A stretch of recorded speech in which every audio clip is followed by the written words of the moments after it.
So I'll start by placing the furnitures. And while placing the furnitures, you make sure that you place them on the floor level you want it to be. By checking the properties tab, you will see level. And you can also check the depth of the furniture. I want 600 depth, but in the camera icon, which is in your 3D drop down menu, you set up your camera. I've set up mine before. That's why we can see this view this way. And I've placed my furnitures that I desire, that I want to use from BIM Objects. That's the app I use to get my ready-made models, furniture models. It's either I use the BIM Objects or I make use of my Revit library, which has some of these furnitures already, but sometimes there's not enough.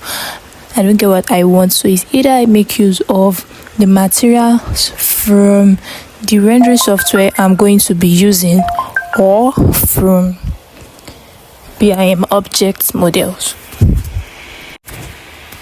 So I'll start by placing the furnitures.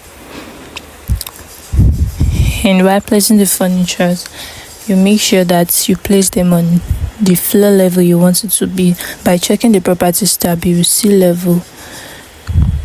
And you can also check the depth of the furniture. I want 600 depth, but this is giving me 400. So I just have to change the depth of the furniture to 600, and you can do that in the properties panel. And if you cannot find your properties panel, you can type PP as a shortcut to see the properties panel tab.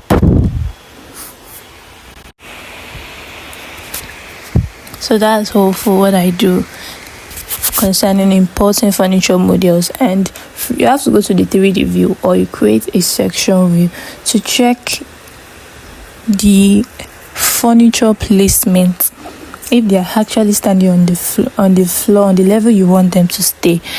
Because it will be a disappointment if you start rendering and you see something floating on the air, maybe a cup or a chair, just like this. So you just have to still come to the 3D model, because most of this furniture model, there's a particular level they've been placed from the modeling source. Probably the way they placed it is like 150 mm above this particular level, but you want yours to stay on this level, so you still have to cross-check in the 3D view. In your rendered view, you're choosing perspective view. So now I want to place another furniture at the top of beside the double door cabinet. This one will be a single door cabinet. Yeah, a single door cabinet, still from the BIM Objects that I do use.